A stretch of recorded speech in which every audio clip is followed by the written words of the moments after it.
And we are live on a Monday night following Monday Night Raw. Of course, my name is Jose Ramos Jr. Welcome back to another live edition of the post-show reaction to Monday Night Raw. A special edition of the post-show reaction, I might add, because obviously, if you weren't aware, I did talk about it on the previous episode, that being on Friday night. We talked about it during the podcast as well. I had the fortune of being in attendance for this episode of Monday Night Raw. And man, I got to tell you, what a great time. What a fun time being able to be in attendance with family, obviously, as you would be, and getting an opportunity to see multiple tapings too of wrestling. We had main event, we had Speed, and of course, Monday Night Raw.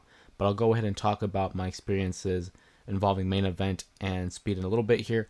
Let's go ahead and let's recap and talk about what happened, what we saw on this episode of Monday Night Raw. Real quick, before I even want to start this off, we got to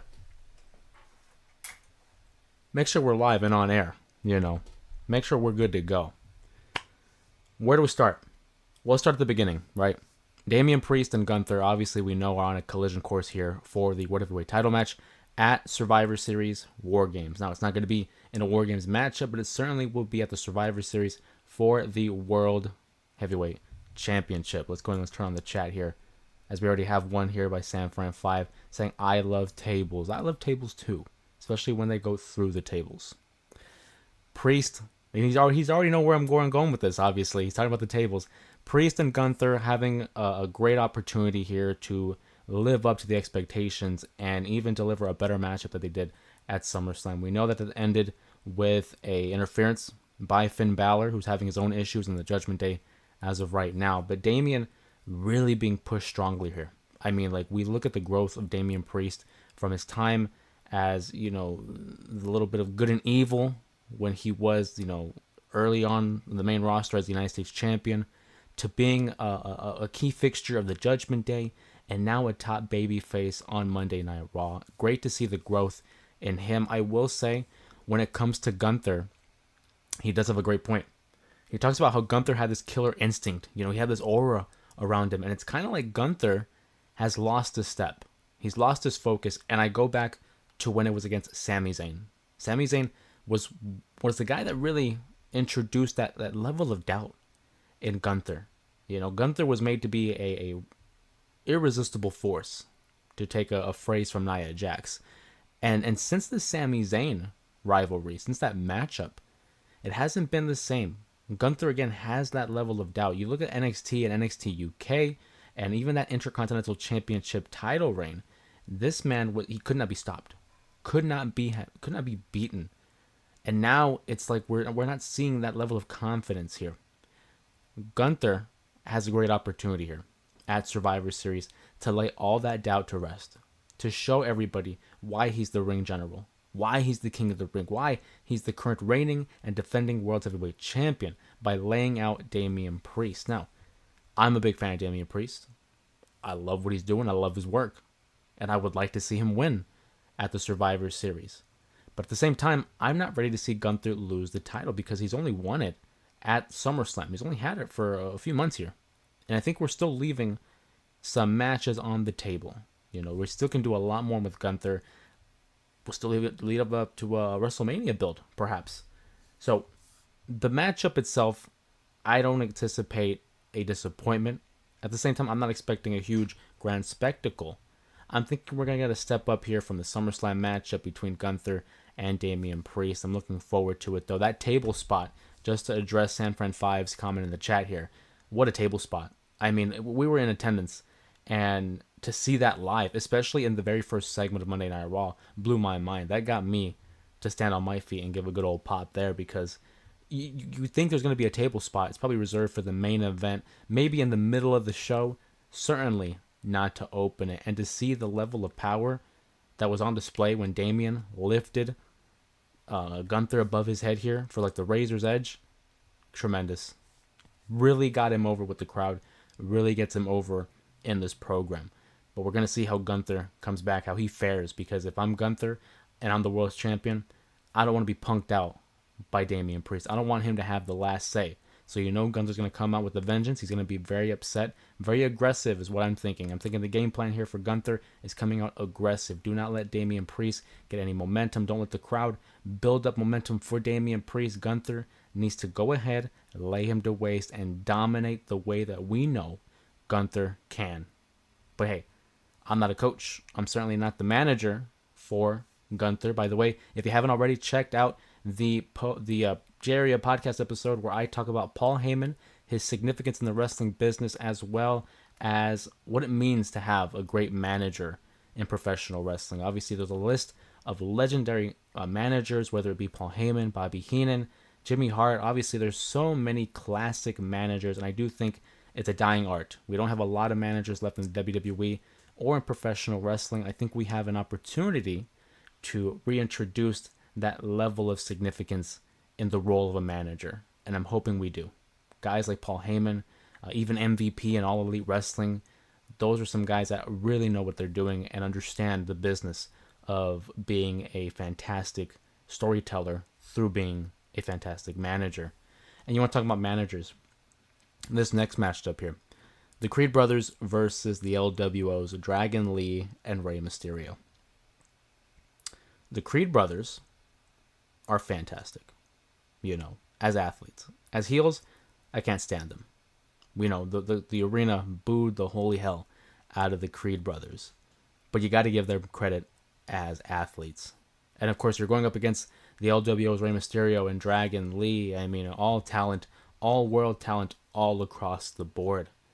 But we knew what was going to happen. It's a tornado tag, which, when was the last time we had a tornado tag match, right? But with that being the stipulation implemented, you knew there was going to be some kind of interference, some kind of chicanery. Chad Gable didn't come out during the entrances, so I'm already thinking, well, where's Chad, right? Got to be a catch. Rey Mysterio and Dragon Lee unsuccessful in their efforts against the Creed brothers due to that interference by Master Gable in what was a creative finish. I know we've seen a couple of instances where the mask has been at play for Rey Mysterio, but I always just find it just makes sense. If I'm a heel and I'm trying to get the best of Rey Mysterio, who's the greatest luchador of all time, not even a debate, but I think is the greatest, just to make sure you guys know, the greatest luchador of all time. Why wouldn't I take advantage of the mask? He twists it in a way in that it covers his eyes, and Rey, not knowing, not being able to see, lacking vision, they lose the matchup. Creed brothers get the win as a way to build up momentum for them, and I'm hoping that they get a tag team title run here, maybe sooner rather than later. We talk about title aspirations. Obviously, Braun Breaker has been in a feud with Sheamus, and of course, we have Kaiser in the mix because of his interference in last week's matchup. And, well, the matchup itself was fine. It was fun. Braun Breaker, great ovation by the crowd in Glendale, Arizona, and it was ended by a DQ. Obviously, if you know me, you know the business of the podcast and the channel here. I'm not a fan of inconclusive endings, DQs, countouts, no contests. But in the sense of this one, I guess it makes sense, right? Kaiser got in Sheamus's and Breaker's business, so obviously Sheamus is going to return with the receipt. He attacks Kaiser. Kaiser wins the matchup due to DQ, and we get this whole brawl between three of the best in the mid-card right now. Sheamus, Kaiser, and Breaker. That combination, you know it's going to be a banger. Whether it's Sheamus versus Kaiser, Sheamus versus Breaker, Breaker versus Kaiser, Kaiser versus Sheamus. And now we have a triple threat on the docket for Survivor Series War Games this upcoming weekend. That's what you do. You got three guys who don't like each other. You got three guys that have a problem with each other. Throw them in the ring. Have them beat each other up. In the name of competition and aspiration of being Intercontinental Champion. A title that Breaker is on his second reign. A title that Kaiser would like to add to his collection, as he could be side by side with the Ring General, the World Champion and IC Champion. Or maybe Sheamus, who hasn't held the IC title ever. It's been well documented. It's the only title he has not been able to win. WWE title, World title, US title, Tag title, King of the Ring, Royal Rumble, Money in the Bank, Triple Crown. Never won the US title to complete the Grand Slam. I'm pulling for Sheamus. That's my boy. We go back. Sanfran says Dave Meltzer is going to crash out for the triple threat match at Survivor Series. I would hope so. But knowing Dave Meltzer's reputation, I'd probably give it like 3.5 stars. Knowing Meltzer. I don't know how he can take himself serious with those stars, truthfully. It's basically preference. You know, I could have my own star system, but it'd be up to my preference. He's going to crash out like Drake hearing Kendrick Lamar's album. He might crash out even harder. He might crash out even harder than that. We have the triple threat match. Like I said, I'm pulling for Sheamus. I won't reveal my prediction. I'll just tell you who I'm rooting for. I'm rooting for Sheamus, the Celtic Warrior, the veteran who has not won the IC title yet. But I hope to see him win the IC title this weekend. Of course, keep an eye out Thursday. That is when we're going to have our predictions video for the Survivor Series. We'll talk about each matchup, what I think the outcome will be for each respective matchup, and then we'll go from there. Because Survivor Series is shaping up to be a decent show. You know, I'm not going to lie to you. Entering Monday Night Raw, we had only 3 matches announced. Obviously, the 2 War Games matchups, the World Title. But now we have the Intercontinental Title matchup, like I mentioned, is going to be added to the match card. And the U.S. Championship as well. Shinsuke Nakamura gets his title opportunity at 1 LA Night. Yeah. Give me a yeah in the chat. And it should be a good matchup, right? Everyone involved in the pay-per-view or PLE, certainly talented. So we have high hopes for the Survivor Series for sure. We talk about the IC title, the US title. We had a tag team title matchup here on Monday Night Raw. The World Tag Team Champions, Judgment Day, Finn Balor, JD McDonough with their second overall title defense against the War Raiders. Now, the tag team division isn't what it is, or what it should be. This is only the second title reign in the entirety of their title reign. Title defense. I think I misspoke. Title defense. I like Finn. I like JD. But I do not like their title reign. I thought for sure we were going to have new tag team champions in the War Raiders. In fact, I was hoping for it. I thought it would have been a great opportunity for a fresh start for the tag titles, and an even better opportunity for the War Raiders, who had just recently returned because of Eric's injury. But that's not the route we went. We knew that the Judgment Day was going to get involved again. Dominic, and of course Carlito, they get involved. They stick their nose in the business of the Judgment Day when they can. And even for a split second there, I thought Eric and Ivar were going to be able to overcome that and win the matchup, but they didn't. They failed. They failed to end the never-ending title reign of the Judgment Day with only their second title defense to date. Now, I know they're heels. I know we're not supposed to like them. But if you're a champion, you should be defending the title. You have tag teams, capable tag teams in this division. The War Raiders, the Creed Brothers. 2 different sets of tag teams in the LWO. You have American Made. You have the Alpha Academy. You have the Wyatt Six. You have Final Testament. There's a lot of tag teams here. And yet we are keeping it on the Judgment Day, who I don't think need it. It's like the Bloodline. They didn't need the tag titles. Now, if you want to put it on them for the time being, just as a way to give them something, as well as keeping the titles somewhat relevant because it's a huge storyline, okay, I get it. Because like what they did with Tama Tonga and Tonga Loa, they had the tag titles. And then once we have a credible team like the Motor City Machine Guns, then you can give them the titles and have them have their tag team division thriving. Now, that's like the opposite of what they're doing here, because they're not giving them title defenses. And that's kind of annoying. There used to be a time where if you didn't defend the title at least once every 30 days, you either are forced to defend the title, you are stripped of the title, or you receive some type of consequence. We got to get back to that.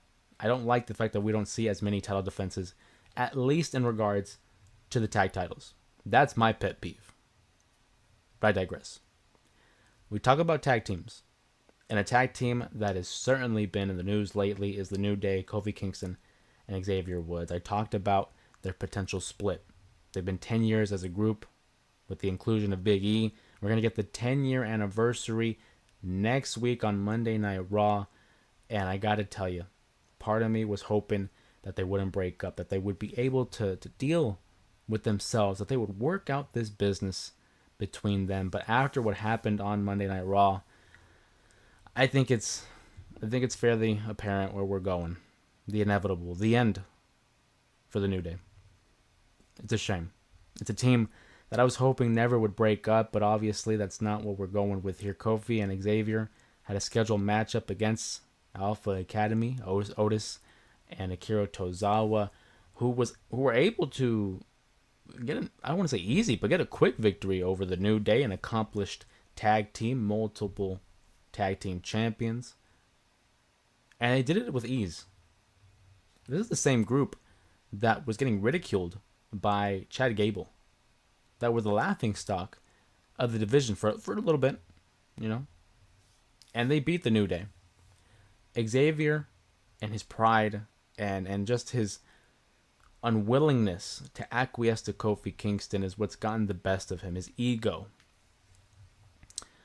And he wants to come at Kofi, saying that he's part of the reason why they're struggling, why they're losing. Why didn't he help him? Xavier Woods is the one that's shooting himself in the foot, but yet Kofi here is apparently the bad guy in his eyes.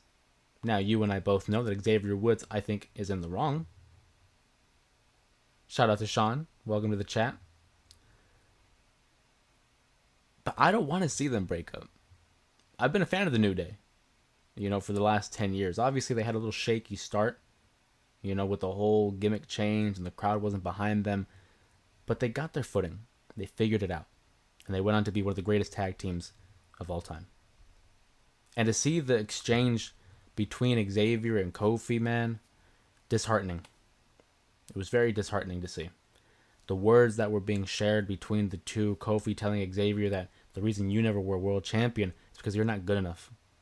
Or Xavier telling how Kofi Kingston, you were champion, but you pissed it all away in 6 seconds to Brock Lesnar.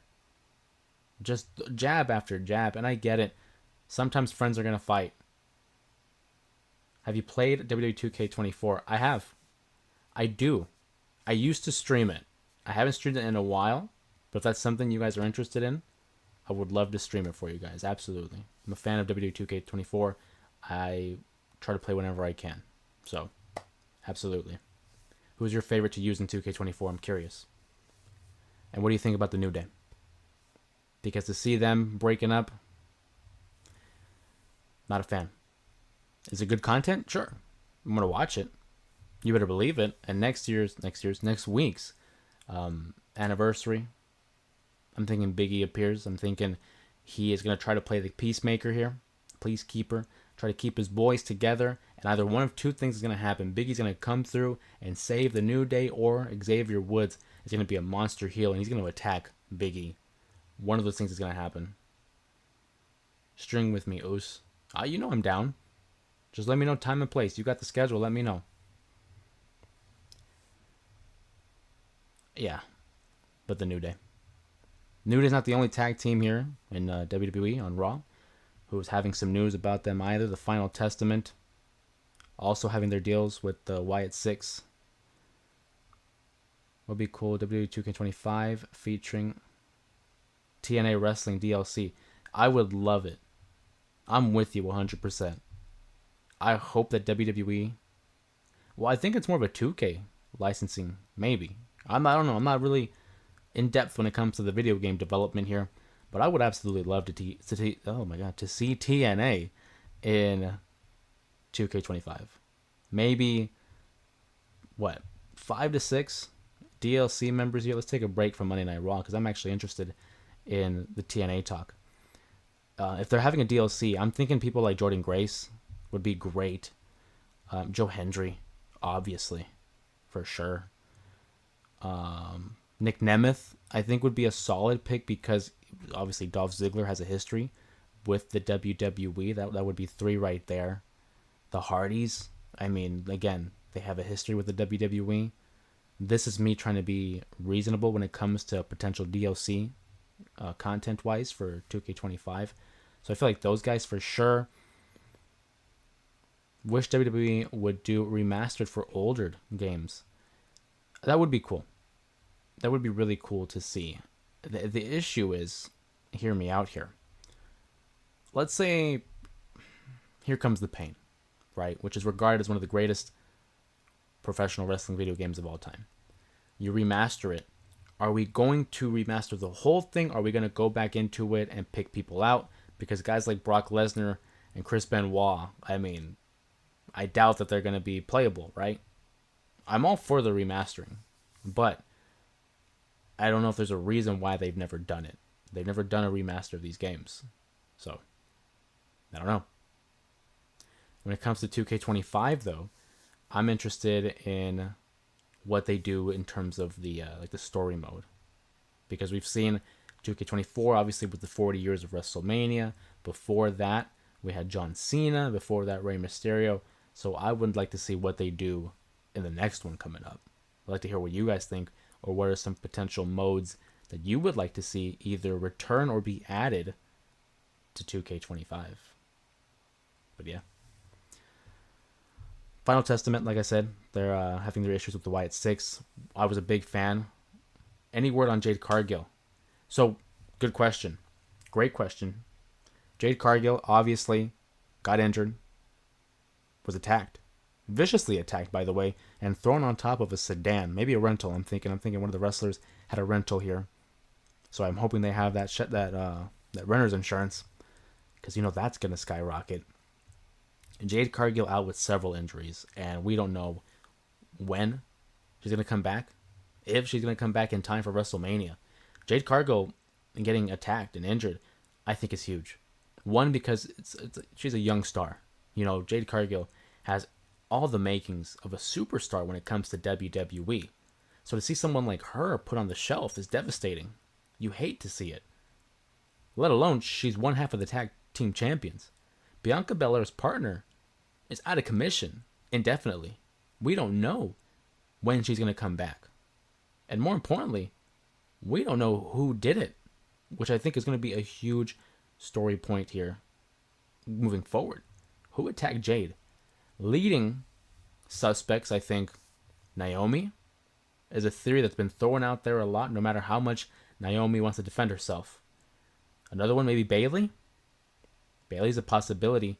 But what about the wild card in Bianca Belair? I'm not saying it was her, but I'm not saying it wasn't. Think about it.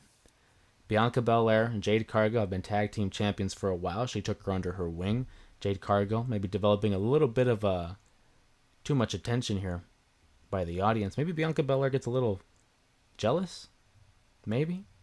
Takes out Jade Cargill in a suspicious manner in order to reclaim her spot on top of the division as one of the best athletes on SmackDown. Now it's a long shot, but there have been crazier things that happen. Bianca Belair, Bayley, and Naomi, I think, are maybe leading candidates. Then you have your obvious picks with like Nia, Tiffany, Raquel, Liv Morgan. I mean, the usual suspects, right? Those are the people that you are going to think it was. But 9 times out of 10, this isn't something where it's who we think it is. Sometimes it's who we don't want it to be. That's why I bring up Naomi, Bianca, Bayley. Maybe it's one of them. Hopefully, we get answers on Jade and who her attacker was. I'm thinking probably around Royal Rumble time. I think they're really going to try to, feed into this. Maybe, here's another idea. Jade Cargill was in the triple threat match for this upcoming Friday. And the qualifying matchup here for the semis in the U.S. title tournament. So it's open. We don't know who's going to fill in that spot. Maybe it was the individual who takes her spot. They injure her, and now there's an open spot. Well, I'll just go ahead and slide myself in there. That's a possibility. But obviously we won't know until we know. That's a great segue here Into the main event on Monday Night Raw, Bianca Belair defeats Nia Jax. The baby faces get the advantage at War Games. Bayley makes the save here and even interferes on behalf of Bianca Belair, setting up the victory for the baby faces. And it appears that Bayley will be Jade's replacement at War Games. Bayley, Bianca, Io, Naomi, and Rhea Ripley. That's a super team. I mean, Jade, Cargill already would have been a great addition to the team. But to have Bayley in there now, think about that. You have a world champion, Rhea Ripley, Io, Bayley, Bianca, Naomi, all world champions. That is a legendary stack of champions on the babyface side. Great show tonight. Absolutely, Alex. It was a great show. It was an awesome show. And for those who obviously know, I talked about it at the top of the reaction here. I was able to attend it, so keep an eye out on whether on shorts or a video. I do plan on uploading some videos that I had taken while being at the show tonight. A great show all around. Loved every matchup, loved every segment. So WWE does it again in my book, and they're coming back in January. So looking forward to that. Maybe we'll go ahead and head there for that as well. But overall, great show. Bianca Belair defeats Nia Jax. Yo, how are you, bro? It's awesome to see you. I'm doing great, Kevin. How you doing, bro? Good to see you, man. Good to see you in the chat again. What'd you think of the show? Monday Night Raw came to a close here. Bianca Belair, we're just talking about how Bianca defeats Nia Jax and was helped by her nemesis, Bayley. And now War Games is set up. The baby faces have the advantage. Of course, the heel side will have Nia Jax, Candice LeRae, Tiffany Stratton, Liv Morgan, and Raquel Rodriguez. An all-star lineup in the women's War Game matchup. I'm looking forward to both. I mean, you have the women who have a star-studded teams on both. Obviously, the Bloodline versus the Bloodline with CM Punk and Bronson Reed being additions to it. Bianca Belair is fire emoji 6 times. I'd have to agree. She's the EST for a reason. The fastest, the toughest, the roughest, the best. The EST of Raw. Well, SmackDown too, technically. She's a tag team champion. For now. Because if Jade Cargill's out, you would think they're going to relinquish the titles. I don't think they're going to have someone just slide in and take the spot of Jade Cargill. I don't know if they'll do that. Will they have Bianca relinquish the titles? How are we going to do this? That's my question. Because I just talked about it too with the Raw World Tag Team Championship. You got to defend those titles. Make them mean something. And it's incredible I'm thinking what she's done for black women wrestlers. Just in general as well. I mean, Bianca Belair, I feel, has that type of potential to be like a John Cena for the women's division. Just a great babyface. She was a great heel in NXT, I will say that. But she has this presence about her where she connects with the audience in such a genuine fashion that we pull from her. She has this energy to her. Bianca Belair, very much like Rhea Ripley, those are your top, women in the division. That's your Roman and Cody. That's your Rock and Austin. That's your Hogan and Savage. Those are your 2 pillars. So whenever they decide to do the matchup between Rhea and Bianca at WrestleMania, that's gonna be huge, monumental, and it's gonna be hard to pick a winner, because Bianca and Rhea are 2 of like the most protected wrestlers when it comes to the roster. So to have a head-to-head matchup between those 2, my God, I mean, like how do you pick the winner? How do you pick the winner? What's the stipulations here? World Championship involved, I would guess. And if so, who's the champion walking in? Do we have Rhea beat Bianca? Do we have Bianca beat Rhea? Because, don't know if you know this, Bianca Belair has not lost at WrestleMania. She's currently 4-0 at the show of shows. At WrestleMania 37, she beat Sasha Banks to win the SmackDown Women's title. At 38, she beat Becky. At 39, she beat Asuka. And at 40, she was in that 6-women tag team matchup with Naomi and Jade Cargill as her partners. Did I see Bianca pick up Nia Jax? Yeah. That's crazy. She's literally the strongest on the division. And to see her lift up Nia, ridiculous. Absolutely ridiculous. For a second there, I'm thinking, Alex, that we're gonna see a KOD, but we didn't. Not this time, at least. Maybe we're saving that for another moment. But just a great feat of strength by Bianca Belair. I mean, just someone to marvel at. Has the athleticism, has the charisma, has the look, has the charm, has the drawing power. Someone that men, women, and children all across the board love. I mean, how do you not like her? She's one of the best. A true diamond in the rough. When they found her, I think it was Mark Henry who had helped recruit Bianca to WWE's developmental system. When they found her, man, they hit pay dirt, because a true gem, on the trajectory of being a Hall of Famer. Having one of the longest Raw Women's title reigns while having a great matchup at every matchup at WrestleMania that she has is great. Wow. Can't say enough great things about Bianca Belair. What are some of your favorite Bianca Belair matches? I'm curious. I think one of mine that immediately comes to my mind is WrestleMania 37. That matchup, the main event against Sasha Banks. Just fantastic. A great showing by two of the best women's wrestlers in the world. And to see that spot where Bianca Belair versus Sasha Banks was a special moment, it really was. To see Bianca win the Royal Rumble, have that matchup against Sasha in the main event of WrestleMania, which was the first WrestleMania, since the pandemic. Man, it was crazy. Makes my eyes watery each time. I remember watching it live, man, and seeing her win that title, and her parents, her family were in attendance, and there was a spot there where I think it might have been her dad, but like someone was like basically climbing over the barricade. It's a special moment, and to see her face, the emotion as she looks at her family and just recognizing that, like, hey, I did it. That's what it's about. Connecting with people on a deeper level.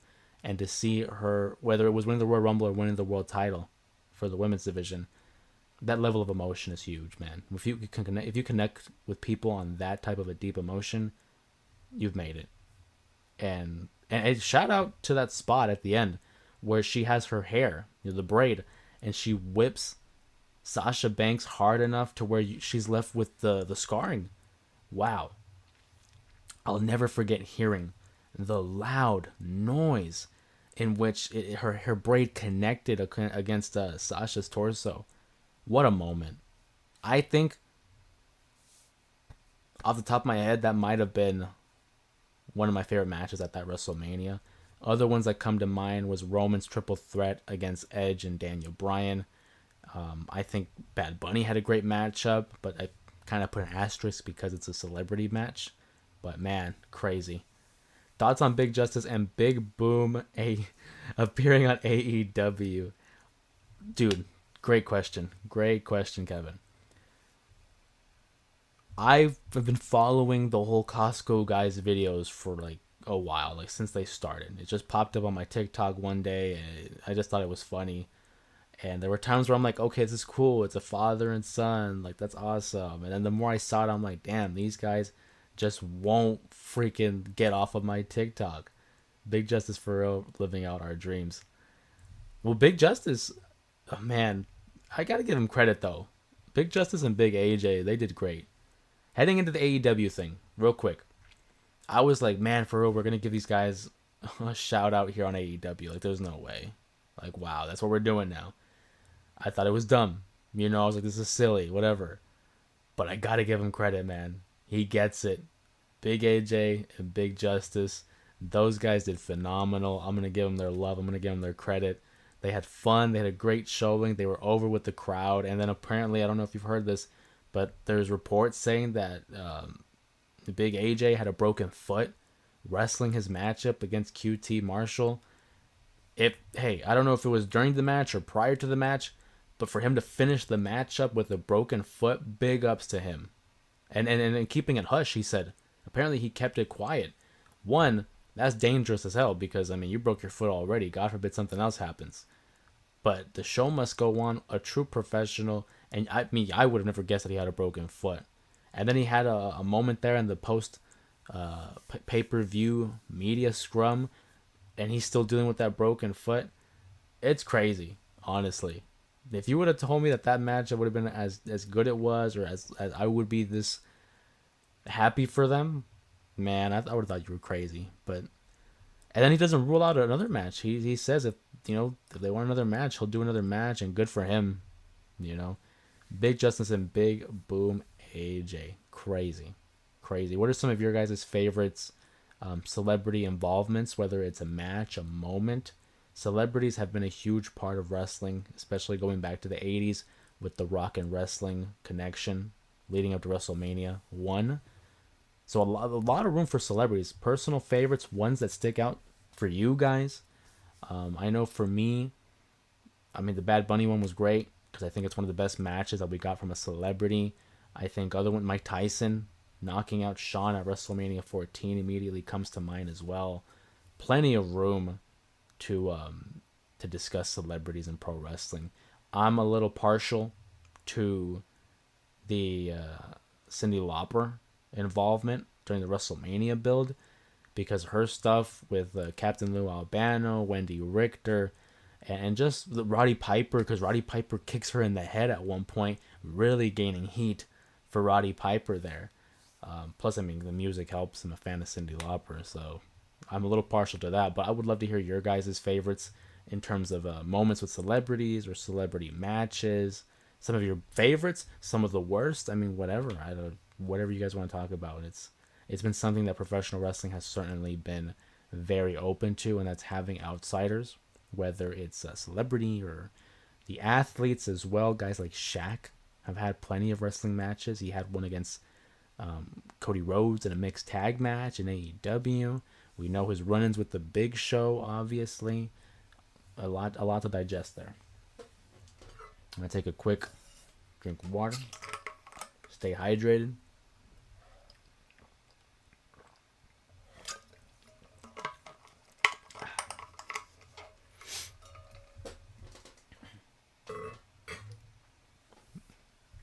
But yeah, do keep an eye out for some of the YouTube shorts or maybe a possible long form video of my time at Monday Night Raw. It was a great time. Can't wait to share that with you guys. I'm waiting for my man Kittle to have his wrestling debut. Facts. That's facts. You would think George Kittle would have had some kind of involvement in terms of a match. He did have a run-in at WrestleMania 39 with The Miz. And I mean, that was a great showing there to see him in the ring celebrating. Love my boy George Kittle, one of the greatest tight ends in the business today, depending on who you ask. I'm a little partial. Of course, I'm a Niner fan. But that would be awesome, especially with Pentagon. Who knows? I mean, Pentagon might make the jump to the WWE. Is that when we see Kittle in some sort of fashion in a WWE ring? I think it's a possibility. Floyd Mayweather was my favorite celebrity collab. That was a great one, too. And Money Mayweather really fits in well into the WWE. I mean, you already have the gimmick. He has the charisma. His matchup against Big Show I thought was entertaining. And I remember watching it at WrestleMania 24. It was a great showing, of course. Did you see the Bad Blood commercials with Metro Boomin? Those commercials were so good. I thought that was so cool. And I love that WWE is really embracing celebrity involvement, but they've been really involving that of the hip-hop community. Obviously, we know Metro Boomin and his entrance with Cody. He even had a little backstage segment with Cody Rhodes when they drove into the arena. Thought that was awesome. Megan Thee Stallion does the theme song for Friday Night SmackDown. Apparently, reports are saying Travis Scott's going to be involved with the first episode of Netflix's Raw. I'm a fan of it. I think it's really cool. And those commercials I thought were great, especially given that it was taking place in Atlanta, Georgia, one of the hot spots for hip hop. I like what I see, man. It's awesome. But the Floyd Mayweather one, yes, was a great celebrity collab. Again, had the personality, certainly has the athleticism to be a part of the WWE. I just thought it was interesting because they had paired him up with like Rey Mysterio for a little bit there when Big Show had came out of nowhere 2008, kind of roughs up Rey, and then out comes Mayweather to kind of partner up with Rey. I always thought that was an interesting combination, but it resulted in a great match an entertaining matchup between the Big Show and Floyd Mayweather. Triple H recently appeared as a special guest on Travis Scott's concert. That's right. He did appear as a special guest on the concert. Even gave Travis Scott a custom-made hardcore championship that was made in the current design of the WWE title, a modern take on the hardcore championship as a way to commemorate the partnership between WWE and this generation's Cactus Jack, Travis Scott. I mean, hey, I'm all for it, because when you're open to having this kind of celebrity involvement, you're really opening the door for much more eyes to be on the product. And when pro wrestling is doing well in terms of finances, in terms of fan support, that's always a great thing. I'm in favor of seeing the business flourish, because if they're flourishing, we're going to be seeing a lot of great content here and a lot of content to cover here, of course, on the channel. But yeah, I did see the Travis Scott Triple H collab there for the Hardcore Championship, and maybe we'll see more. Maybe not just Travis Scott, maybe other guys, right? But again, if reports are to be believed, he will be involved at some point with Monday Night Raw's debut on Netflix. Potentially the theme song for Monday Night Raw might even be Travis Scott. Now, will it be something brand new? Will it be something that's already out? Don't know, but I'm very interested to see that episode of Netflix's Monday Night Raw. Intuit Arena, the LA Clippers Arena, beautiful arena, man. They just got that new state of the art, so looking forward to it. But Triple H appearing as a special guest on Travis Scott's concert, isn't that crazy too? Triple H I never really took as much of a hip-hop fan. You know, he's very heavily influenced by Motorhead and that type of music. So, but he gets with the times. He gets it. You know, recently in an interview, Triple H talked about how people from his day in wrestling, they maybe message him and have their own critiques about how the state of WWE is right now. And he talks about how when you get old and out of touch, one of the first things to go is your taste in music. And it's nice to see that Triple H is still up to date, and he's clearly chronically online because he knows about the memes, he knows about what's hot in pro wrestling and what the fans thinking. He has his finger on the pulse, if you will. And that's a good thing, because the previous regime with Vince McMahon was stuck in his own bubble. You know, he didn't, again, this is just reports what I'm reading, but he didn't really have a life outside of pro wrestling, good or bad. So it's good to see that Triple H at least is aware of what life is like outside of the WWE, because if not, that would be very alarming.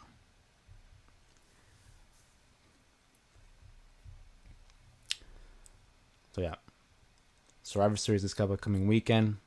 Vancouver, Canada. Canada, one of the best countries to have a pro wrestling show. Some of the best fans in all of pro wrestling. Couple of War Games matchups. Who do you think should be the favorites here for the War Games? Whether it's the women's matchup, the men's matchup. How about Damian versus Gunther? What about LA Knight? Yeah, against Shinsuke Nakamura. A triple threat match for the IC title. Let's hear some of your guys' predictions here before we get to mine on Thursday night. I might give you a little bit of hints here, but Survivor Series should be a good show. You know, another member of the Big Four when it comes to premium live events. Hopefully Survivor Series is able to deliver, because I do think it's probably the weakest one out of the four when it comes to WrestleMania, SummerSlam, and the Royal Rumble. I think Survivor Series is unfortunately in fourth place. Kevin says those international crowds are epic. They really are. And I think that's so great. The states low-key need to step it up. Not even low-key, high-key. High-key. The international crowds are making these U.S. crowds look pretty pitiful, because they're coming up with these chants, they're coming up with these songs, they're singing along the theme songs of guys like Randy Orton, Cody Rhodes. The states, they gotta step it up. I do agree with you on that point. I think France had a great showing. Even Saudi Arabia had a great showing as well at King of the Ring and Crown Jewel. Hopefully that entices the states to get it together. You know, you're making us look kind of bad here in the U.S., But the international crowds, I feel like, are so good because it's not really common that they get these PLEs. You know, they don't get a lot of the big events in their town. So when they do, they're going to show up. They're going to show out. And can't wait to see what Canada has in store. They usually have a great showing in Canada. SummerSlam is in New Jersey this year, and I plan on attending. I live in NYC, and it'll be my first ever live event. That's awesome.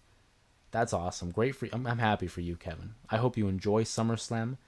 And being that it's gonna be your first ever live event, man, what a show to, have your first live event in SummerSlam, because that's a premier show there. Like, that's arguably second to only WrestleMania. So I'm hoping it's a great show for your case. Correct me if I'm wrong. Is that going to be one of the SummerSlams? It's going to be a 2-nighter, or is that not starting up until the following year? Because I mean, regardless, SummerSlam in New Jersey. That's another thing too. I want your take on this, Kevin. WrestleMania 29, for example. WrestleMania 29 was in MetLife Stadium. Pretty sure that's in Jersey. If I'm wrong, correct me. I'm a West Coast kid. Pretty sure MetLife Stadium is in Jersey. But they were advertising it as New York. What is your take on that when it comes to New York City and New Jersey? Is it common for sports or just the common media to just clump them together as New York City? Or do you prefer to them to distinguish, like, hey, this is Jersey and this is New York? Because I know, for example, and maybe this is off, but like Oakland and San Francisco are part of the Bay. But if I'm in San Francisco, I'm not going to say I'm in Oakland. Or if I'm in San Jose, I'm not going to say I'm in San Francisco. It's the Bay, but it's different. So I'm glad to see that SummerSlam, they're saying Jersey. They're not saying New York. Maybe that's just me. Again, I'm not from New York, so I don't really have much say. Being that you are from New York City, I'd love to hear your take on that. But SummerSlam in New York City, sorry, I did it again. SummerSlam in New Jersey, great news for them, and I'm so happy. I'm happy for you that you'll be able to attend. What are some of your favorite SummerSlam moments? Or who are some individuals that you hope to see at SummerSlam next year? Maybe a dream matchup? Maybe. SummerSlam, certainly one of the better shows the WWE has on its calendar every year. Like I said, second to WrestleMania. I haven't been to a SummerSlam, but I certainly would love to one day. If it's ever in Arizona, or maybe on the West Coast, maybe. I think it'd be cool. I've been to a Royal Rumble. I've been to a WrestleMania. I've been to a Judgment Day, but they don't do Judgment Day anymore. So SummerSlam would definitely be a cool event to attend. I would love to see them come back for like a PLE. Whether it's something like a fast lane or like an elimination chamber, something like that. Because all we've had is like Raw and SmackDowns in the last few years. The last major PLE they came to Arizona, I think might have been Elimination Chamber 2017.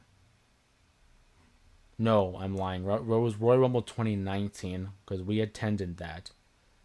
But since coming back from the pandemic, I don't think they've came to Arizona for a premium live event. So I might have been in attendance for the last one for a while there. I see we still have some people in the live here. I can see you, man. Hey, go ahead and comment down below some of your favorite shows. If you've attended a show, please sound off in the comments below. What are some of your favorite memories, some of your favorite matches that you have seen live? Or if you haven't been to a show yet in a live capacity, go ahead and share down below some of your favorite matches of all time. Let's just talk pro wrestling. We already talked about Monday Night Raw. You can see the lineup here over my shoulder. If you want to talk about Monday Night Raw, go ahead and let me know. If you want to talk about something else, that's what the live's for. We talk about all things professional wrestling, whether it's past, present, WWE, AEW, ECW, WCW. I don't care. It's open to you. It's all open to you guys. I always look forward to these lives and hearing from your guys' perspective. It's great to hear it from different fans. I have my opinions. I have my preferences. But to hear it from you guys, it really opens up my perspective and opens up even my taste in professional wrestling.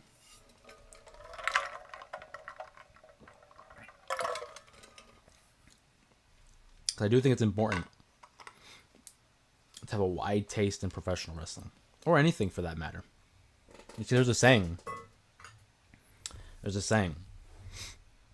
A man of many tastes will never starve.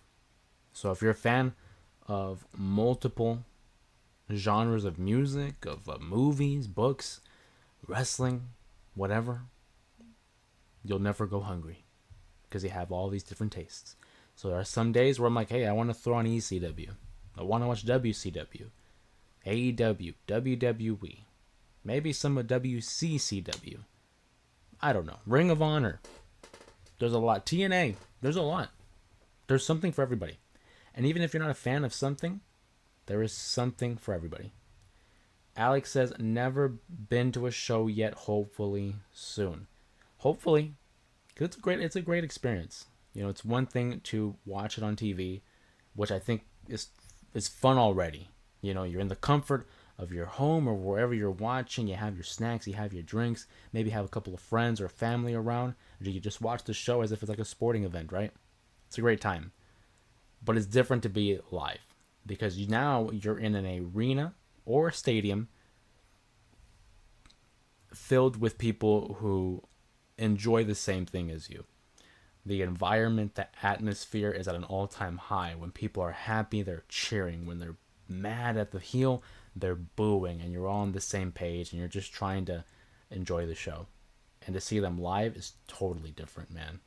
Totally different. If you ever have the opportunity, Alex, I do advise you to see a show.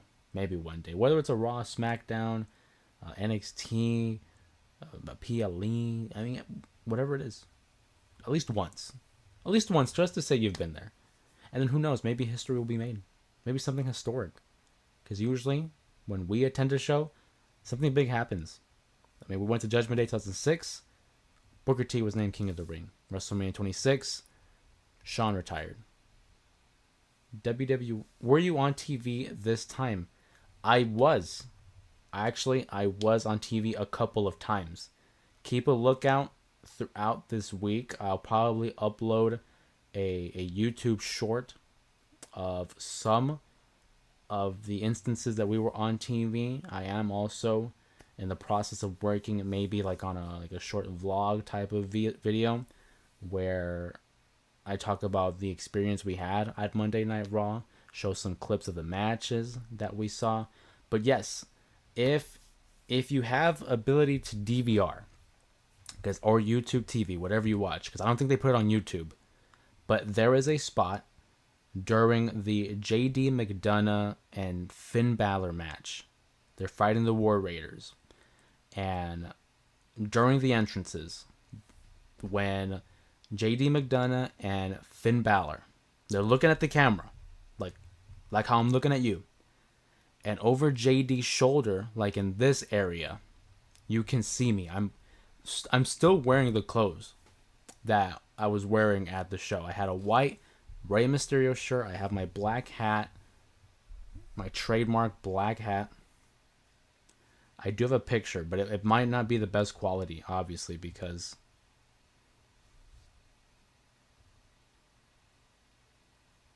let's see. JD McDonough is up there, and he's doing like this. Again, it might not be the best quality because obviously we're here.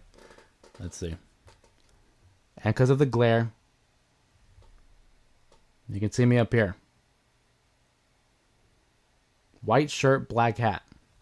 But like I said, I'll be uploading some of the clips throughout the week, so keep an eye out for better looks, whether it's, you know, my little 15 seconds of fame on TV or just overall clips of the show. Kevin says, MetLife Stadium is in New Jersey, but New York teams like the Giants play there due to limited space in New York City. Its closeness to New York City, 25 minutes via tunnel, makes it linked to the city despite being in Jersey. Okay, yeah, because the Giants and the Jets play there. I get that. But I was just wondering, like, as a person from New York City or New York Jersey, is it like a thing where it's like, for example, like I said, WrestleMania 29, was advertising New York City, but it's in East Rutherford. I recently been watching full episodes of WCW 1980s Ric Flair.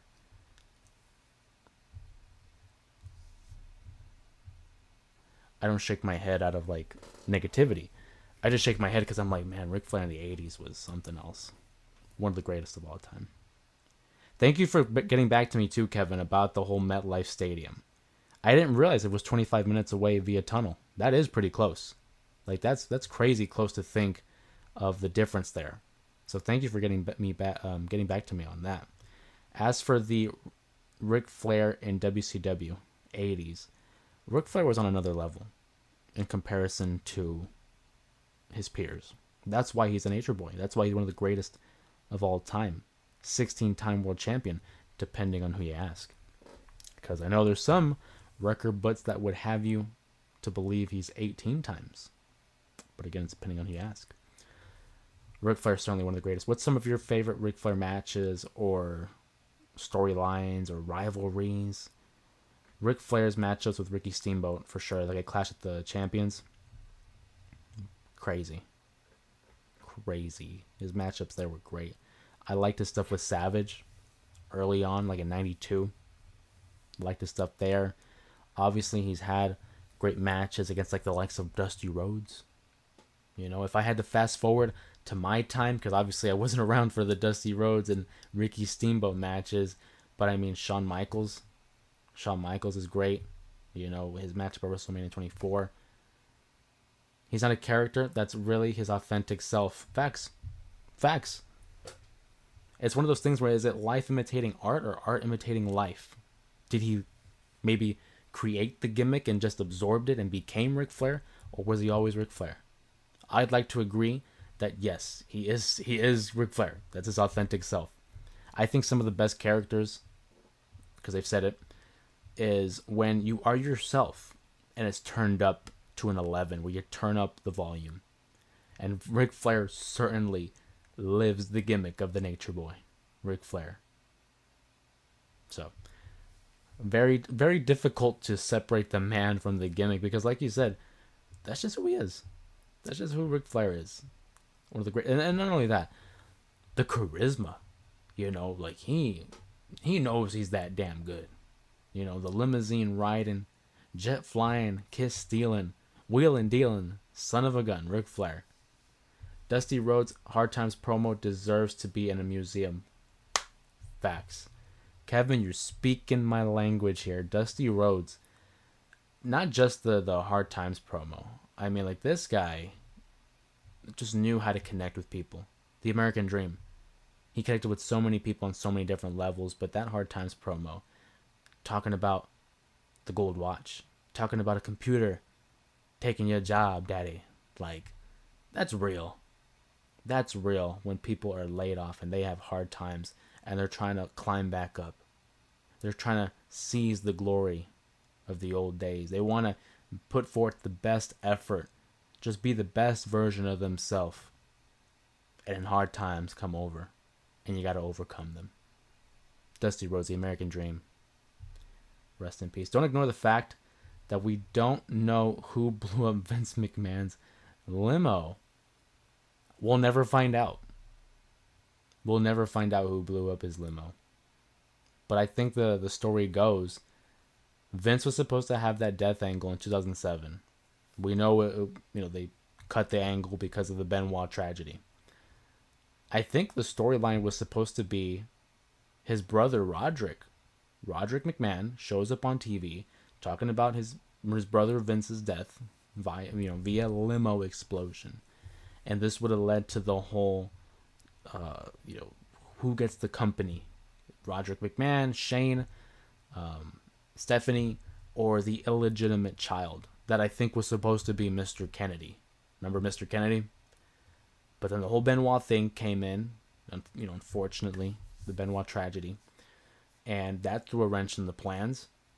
And so Vince had to come back 10 days later, maybe? A couple weeks later. And the rest is history. Hornswoggle's Vince's son. We never find out who blew up the limo. Probably for the better. Probably for the better that never came to fruition. Man, what the variety, the back to back on that Dusty Rhodes Hard Times promo, and then the Vince McMahon limo angle. Two different styles of pro wrestling there for sure. Dusty Rhodes very much that of the traditional pro wrestling, and then Vince McMahon just outlandish. Can you imagine? Who's your favorite heel? Kevin asks. My favorite heel. So I have one that comes to mind. But I can never look at him as a heel because I just found him so entertaining. But I've always been partial to Roddy Piper. Big Roddy Piper fan. Especially in the early like WrestleMania years. Because he was a guy who he was all talk. He could talk the talk. But he wasn't afraid to fight you either. Roddy Piper also, there's been stories where it's like he has been attacked and stabbed by fans. But the problem with this, okay, to be fair, you asked me who's my favorite heel. I just like Roddy Piper. He's a heel where it's like he gets it. He knows what it's like to be hated. He wants to be hated. But I can't hate him. I love Roddy Piper. But I think it'd have to be Roddy Piper. Other guys, for sure. JBL was someone who used to get under my skin. The Miz too. That's funny you said that. I was going to say JBL needs more credit. That's funny you say that. I think JBL is one of the more underrated world champions as well. I literally had the same conversation with my brother while we were in line waiting to enter the arena. JBL needs to get more credit for that. Because he held the title for 280 days. And he was such a heel to where it's like Roddy Piper. Love Roddy Piper. I can acknowledge that he was a great heel. JBL was a heel that I hated. I was not going to give him credit. He got under people's skin. The Miz too. The Miz is great. I hate The Miz when he's a heel. I hate him more when he's a babyface. He should not be a good guy. The Miz is a perfect bad guy. Do not change it. Do not mess with it. But JBL, certainly, he is another one of those guys who is, he gets it. He knows how to get under people's skin. His physique, he's not the strongest. He's not the most athletic, let's say. But he has like this Texan strength to him to where he will brutalize any and everybody in his way. And he'll do it in a brash and cocky way. And as well, he'll talk his trash. So JBL is a fantastic answer. That is a heel who, he's not trying to be a cool heel. You know, because everyone's like, oh, Hulk Hogan was a heel in the NWO. But he was like a cool heel. People chanted for him. And I look at other guys like Kevin Owens. Maybe not right now. But like when Kevin Owens was a heel, he was a cool heel. He was the prize fighter. And JBL wasn't a cool heel. We genuinely do not like JBL. He was messed up to Eddie, to Ray. He had a feud with Batista, The Undertaker, John Cena. We're not supposed to like JBL, and he knew it. And I think that's a big testament to his success as a WWE champion. Don't let people tell you otherwise, that JBL was a terrible WWE champion. Because if you're going based off of business, like ratings and revenue, that's one thing. But I go off of in product, on TV. JBL was a huge villain. We wanted to see someone beat him up. We wanted to see him lose that title. So when John Cena finally did it, he was the big star. He was the next guy for the WWE. And I think JBL, he helped. He was a proponent of that. For crying out loud, JBL was camping at the border in Texas. That's some serious heel stuff. That's exactly my point. He was literally hunting down immigrants on the border in Texas in what I think was one of the more iconic segments in SmackDown of that time, maybe of all time. Can you imagine them running a border angle nowadays? Good God. They weren't afraid to run that angle. There's a funny story about the JBL border story as well. I don't know if you guys have heard it or not. You're gonna hear it again from me.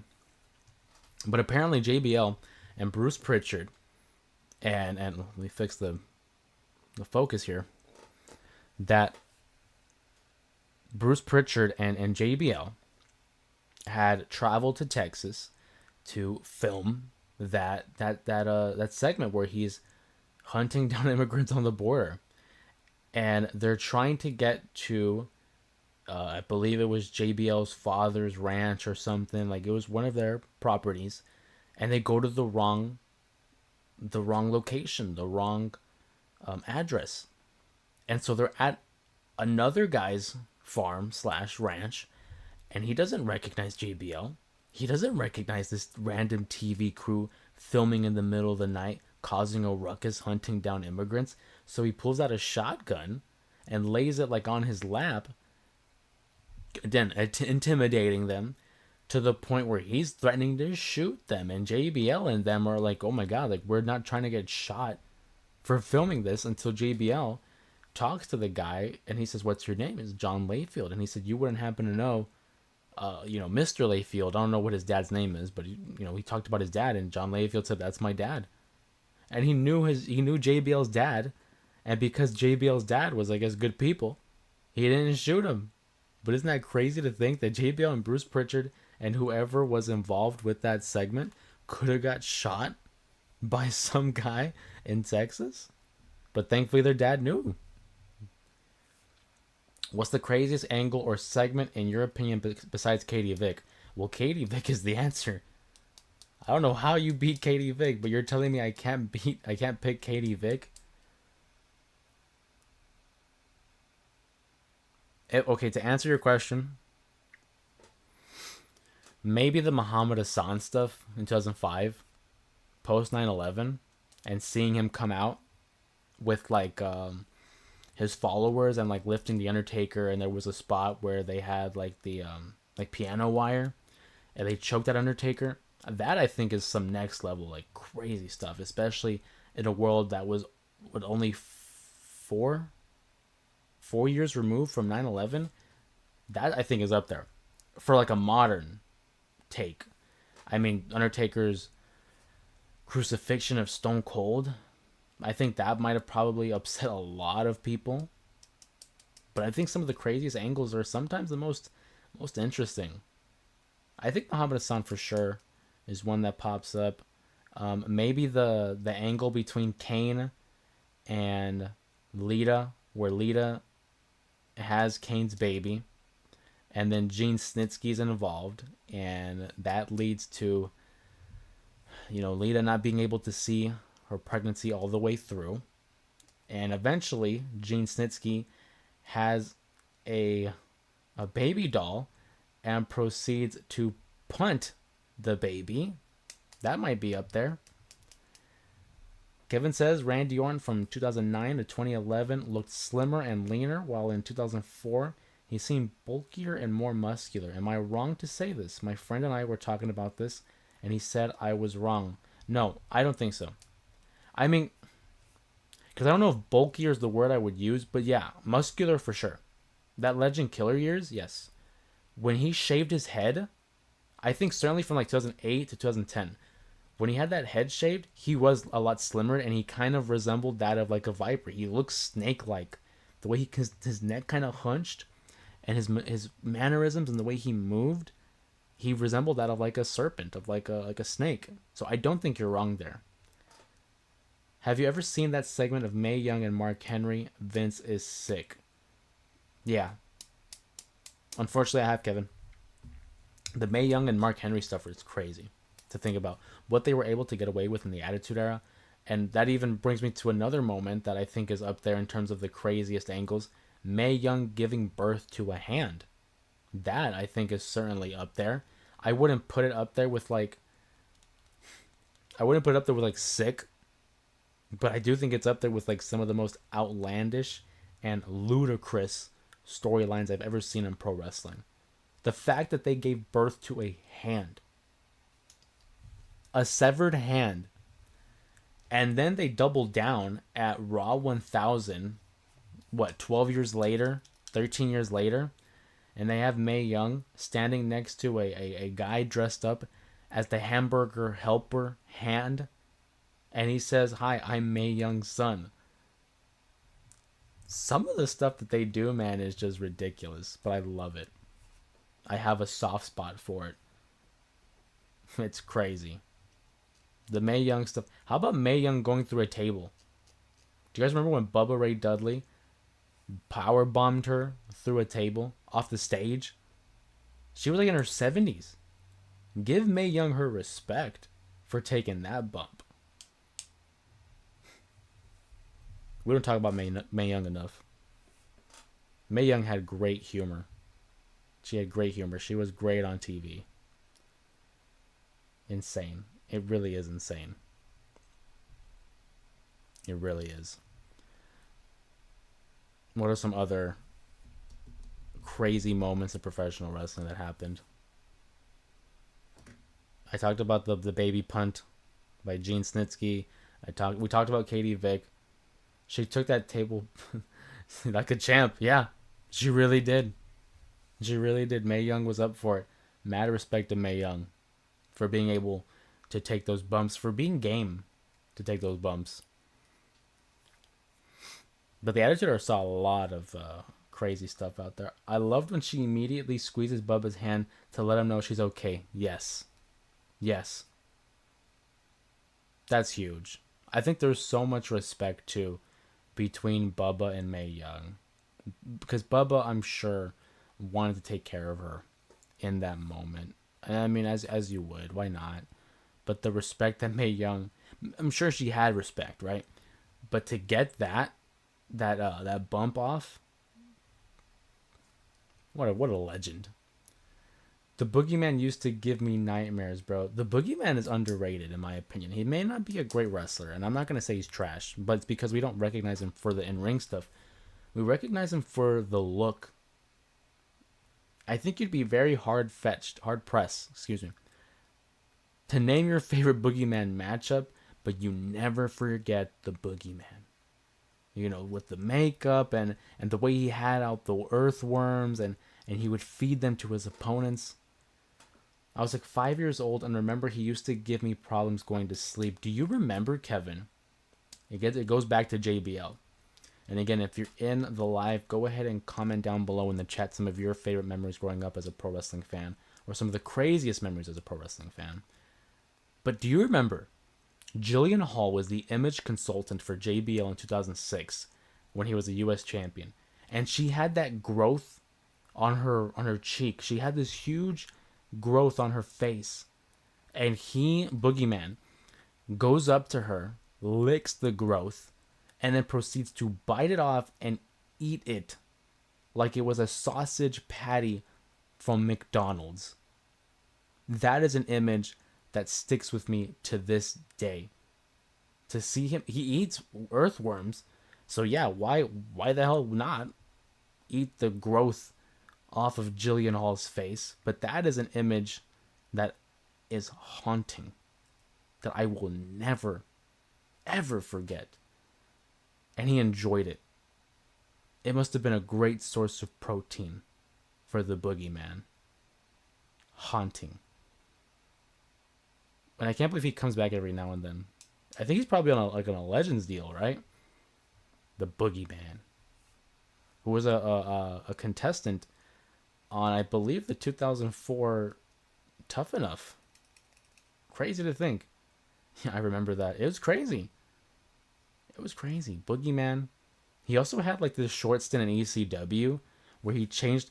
You said that Boogeyman gives you nightmares, or gave you nightmares. There was an instant where he was in ECW and he changed his makeup. And he had like these contacts where it was like just all black eyes. That look used to get me. That look I thought was way scarier. Not because there was real worms too. Dude, and I wonder where they would go. Did they have like a worm guy? Did they have a certain group of people that just got worms for them? Was it like a Worms R Us type of deal? Is that legal? Because like PETA, because of animals? Because they were real. You're not wrong, because you could see them move.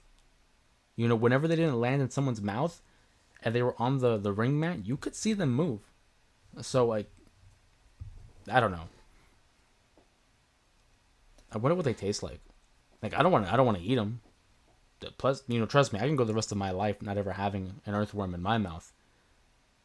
But I wonder what they taste like. No, I'm not even gonna think about it. The Boogeyman, which I think they made the Boogeyman as a direct response to the movie. Because correct me if I'm wrong, I believe the horror movie, The Boogeyman, came out in 2005, the same year he debuted on SmackDown. So I talked about Vince not having a life outside of professional wrestling and being stuck in his bubble. Maybe I was wrong. And just one night he threw on the Boogeyman and was inspired by the Boogeyman. Or maybe it was his idea. Boogeyman. I don't know his real name. Maybe it was his idea. But I enjoy that kind of stuff in my pro wrestling. I like seeing like the supernatural horror elements. That's why like I talked about today on Raw when Nikki Cross was in the mirror during Scarlett's segment. I'm into that. It's different. It's spooky. It might be silly, but I'm down for it. Like The Undertaker, like Kane, like Mankind. I'm trying to think what else was like in that kind of vein. Yeah.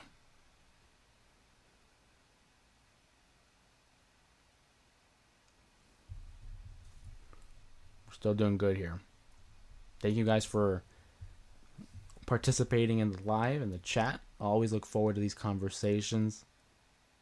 A great episode of Monday Night Raw. Like I said, be on the lookout for some of the videos that I'll be uploading this week, whether it is a YouTube short or maybe a long form video of our visit to Papa Shango's a great shout out. Papa Shango's a great shout out, Kevin. I'm into that as well. The little dance with the staff and the whole Ultimate Warrior stuff where he had him like vomiting. That's cool. And have you seen, like, it's not concept art, but it was like his the potential look he was gonna go for in the Attitude Era during the late 90s. Updated makeup, updated look, a little bit more beefier and menacing that Charles Wright was going to be as Papa Shango. That was awesome. But yeah, that Papa Shango might be my favorite moment. Was like the Warrior. That was cool. Other stuff too we're going to be uploading this week. Obviously, we might have a couple clips from the podcast earlier this morning, or I guess Monday morning. If you haven't seen the podcast episode, I advise you to. We talk about Paul Heyman, the significance of his career, and the significance of managers in general. I advise you guys to check that out very much. We'll also have a predictions video where we talk about the matchups for Survivor Series. We have a Friday 5 count, a new edition of the Friday 5 count that will be on par with the podcast episode this past Monday. And of course, with Survivor Series being Saturday, you can anticipate some type of reaction, some kind of recap to that show as well. We need more characters like Bo Dallas. I'm loving his work, Uncle Howdy. Yes. I can't believe I didn't even name him. Uncle Howdy, Bray Wyatt, The Fiend. When The Fiend first debuted, and he had that matchup against Finn Balor at SummerSlam 2019. What an impression. What an impression he left. Because just the overall look, the mask, the mannerisms, the music, the entrance. The Fiend, I think, is one of the greatest character work. Not only in his career, but in the modern world of the WWE. And it's a shame that we weren't able to see it through and expand, with the passing of Bray Wyatt. It's just a tremendous worker, all around, Bray Wyatt. And to see what was in store between him and Bo Dallas as Uncle Howdy, I think they had something special there. I think we could have seen. It's not fair to compare, but I think it would have been this generation's Undertaker and Kane in terms of character work. But unfortunately, that's not the case. We won't see it. Uncle Howdy doing great work with the Wyatt Six, obviously with Rowan, Nikki Cross, Joe Gacy, and Dexter Lumis. And it's very eerie because you look at a guy like Uncle Howdy, Bo Dallas specifically. This last promo, he's starting to look like Bray more and more. He's growing out the beard. He's growing out his hair. And over time, it's like he's morphing into Bray. I don't know if that's intentional or not, but it's becoming way more apparent that he's becoming him. And I mean, it's obvious. They're brothers, you know. They have the same genes. But it's very eerie to see them side by side. And there are some times where he speaks like him. He might not have the same voice, but it's like it's that same energy. It's that same soul, you know. But I'm pulling for Uncle Howdy. I want to see them succeed. I want to see the Wyatt Six succeed. That gimmick, again, I'm into the spooky stuff. I'm into the supernatural stuff. So I'm really hoping that they're able to see it through and succeed, because I'm a fan of it. Rest in peace, Bray Wyatt. And I'm not going to lie to you. I was a little bummed that we didn't get to see the Wyatt Six live on Raw today, because I just love the entrance. I love the vibe. I love the storytelling. I love the character work between all those involved. But we got a segment nonetheless with Nikki Cross and Scarlett. And so I thought that was great. I was much a fan of that.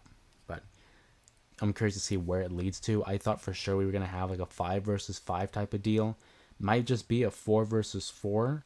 But with Scarlett now getting physical with Nikki Cross, maybe that opens the door for a 5 versus 5. Who's your favorite WWE General Manager? Teddy Long, Eric Bischoff, Stephanie Coachman. That's a good question. I'm partial to Teddy Long because I grew up in that era of SmackDown. It was 2003 to 2008. I know Teddy Long came around in 2004, but I'm very partial to Teddy Long. I think he's one of the more entertaining general managers. He always had a presence to him. He had his catchphrase. He was just someone that we could support. So I really liked Teddy Long. I was a big supporter of that. You love Stephanie's character. But here's the thing. What Stephanie McMahon are we talking about? Are we talking about 2002 Stephanie McMahon or the Authority Stephanie McMahon? Because her stuff in 2002, I agree with you. Her stuff with the Authority, to an extent. She was a great heel. I hated her. But I don't know if it was good heat. But then again, maybe she's doing her job right. I couldn't stand her. I was not a fan of Stephanie McMahon or Triple H at that time, a part of the Authority. To answer your question, though, Teddy Long. Teddy Long. I think, okay, he's my favorite one. For SmackDown, he's my favorite. For Raw, I would still say Bischoff, just because I just thought I'm a fan of Eric Bischoff. I think he has a great mind for the wrestling business. Maybe not wrestling, but the wrestling business and just television. I think he's great. For NXT, I think by far it has to be William Regal. Love William Regal's work as the manager there. I like Ava Raine, but you cannot touch Mr. Regal when it comes to that. But I'll have to say Teddy Long, for sure. Teddy Long, for sure.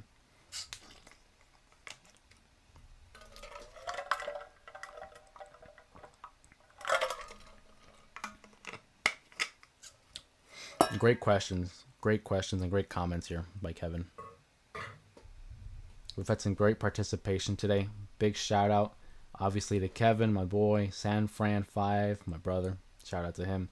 Alex also in the chat. Appreciate you. Sean stopped by as well.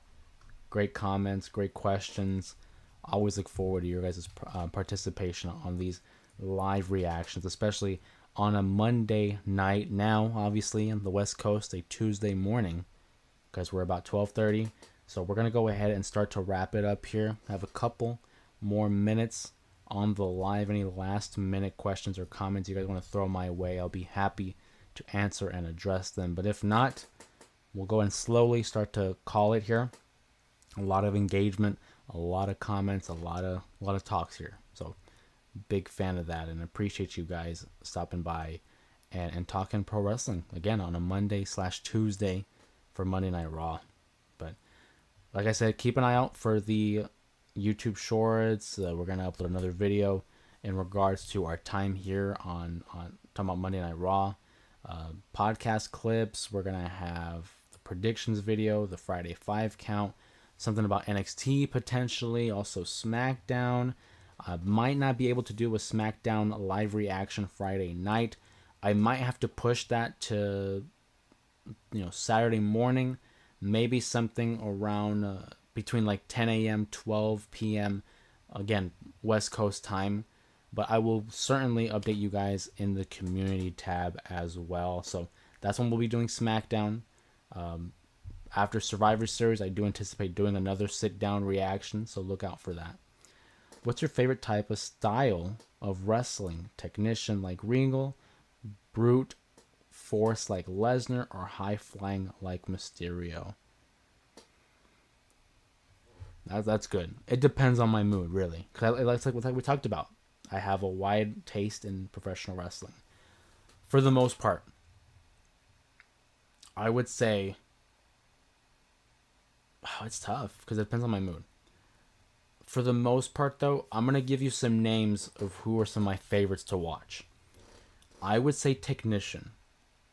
I like the technical wrestling. So guys like a Kurt Angle, like a Bryan Danielson, like a Bret Hart, those are certainly my guys. But there's a blend in there because then you have Shawn Michaels, AJ Styles, who aren't necessarily like full-blooded technicians because they have some high-flying ability. So it's like a hybrid. I think Seth Rollins would kind of fall into that as well. CM Punk potentially. But that type of style is the sweet spot for me. I love my high flyers like Rey Mysterio. I like a good brute force like a Lesnar. But any combination of guys like that I mentioned, Bret Hart, Bryan, Kurt, Seth, CM Punk, anything like that, that's my sweet spot. I see those guys on a card, I'm locking in. Technical for sure. And William Regal, because you mentioned it by name, I didn't appreciate William Regal as much as I should have growing up. I didn't recognize it until much later. How great William Regal is from a technical standpoint, but also from a character point as well. Because his stuff with people like Eugene, his stuff with like Tajiri, that doesn't get talked about enough. He knew how to balance that serious technician and competitor with the comedy act. William Regal, Hall of Famer. Needs to go in the Hall of Fame.